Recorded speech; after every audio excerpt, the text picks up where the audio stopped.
உடம்பை வளர்த்து உயிர் வளர்க்கும் உபாயம் அறிந்தவன் நான். இப்பிரபஞ்சத்திலேயே போதும் என்ற சொல்லுக்கு சொந்தக்காரனும் நான் தான். ஆம், நான் தான் வயிறு பேசுகிறேன்.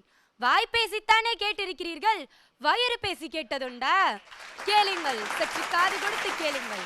வயிற்றுக்காக பாடுபடுவதாய் நினைத்துக் கொண்டு இந்த வயிற்றைத்தான் பாடாய்படுத்துகிறீர்கள். கடந்த காலத்தின் எச்சங்களையும் எதிர்கால தேவைகளையும் நான் ஒருபோதும் ஏற்றுக்கொள்வதில்லை என்பது உங்களுக்கு தெரிந்திருந்தும் அடுத்த வேலைக்கும் சேர்த்து திணிக்கிறீர்களே, இது நியாயமா? அன்னதானங்களும் அணையா விளக்குகளும் ஆயிரம் ஆயிரம் இருந்தாலும் இன்றும் பசியோடு இருப்பவர்களும் பசியால் இறப்பவர்களும் இருக்கத்தான் செய்கிறார்கள்.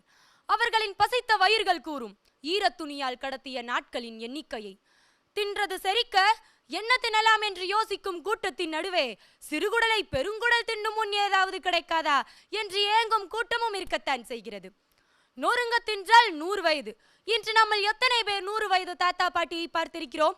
அவசர கதியில் கிடைத்ததையெல்லாம் வழங்கிவிட்டு பள்ளிக்கும் அலுவலகத்திற்கும் செல்லும் உங்களுக்கு என்னை பற்றிய அக்கறை எங்கே இருக்கிறது? உள்ளே அனுப்புவதை நன்றாக அரைத்து அனுப்பினீர்கள் என்றால் என் வேலையும் குறையும், உங்கள் ஆயிலும் அதிகரிக்கும். இன்னும் சில பேர் தொலைக்காட்சியையும் அலைபேசியையும் பார்த்து கொண்டே என்ன உண்ணுகிறோம் என்று கூட தெரியாமல் என்னை திக்கமுக்காட செய்து விடுகிறார்கள். தேடிச்சோறு தினந்தென்று பல சின்னஞ்சிறு கதைகள் பேசி ஒட்டிய வயிறையும் உப்பிய வயிறாக்கியதுதான் உங்களது சாதனையா? கண்டதையும் சுவைக்க தோன்றும், நேரங்கட்ட நேரத்தில் பசியை தூண்டும்.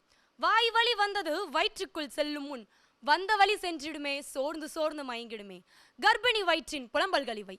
தன்னிலை மறக்க மது என்னும் அமிலத்தால் தன்னை கொதிக்க வைத்துக் கொண்டிருக்கும் குடிமகனின் கொடுமையை சொல்ல இந்த வாய்க்குதான் வார்த்தைகள் வக்கற்று போனதோ?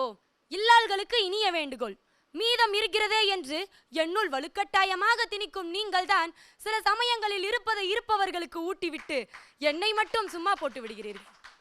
இப்படியெல்லாம் கூறுவதால் என்னை அனைவரும் முறையில்லாமல் பயன்படுத்துகிறார்கள் என்று அர்த்தமல்ல. அருந்தியது அற்றது போற்றி உனின் என்று என்னை முறையாக கௌரவமாக நடத்துபவர்களும் இருக்கத்தான் செய்கிறார்கள். பசித்து புசி என்பதில் தொடங்கி சரியான உடற்பயிற்சி, சரிவிகித உணவு, எனக்கு ஓய்வு கொடுக்கக்கூடிய விரத முறைகள் என்று என்னையும் மதிப்பவர்கள் இப்புவியில் உண்டு. புலால் மறுத்தாரை எல்லா உயிரும் கைகூப்பி தொழும் என்றாரே வள்ளுவர். நானும் உங்களை தொழுகிறேன். என்னை நிரப்பமற்ற உயிர்களின் உடலை காணிக்கையாக்க வேண்டாம் என்ற வேண்டுகோளோடு விடைபெறுகிறேன். நன்றி, வணக்கம்.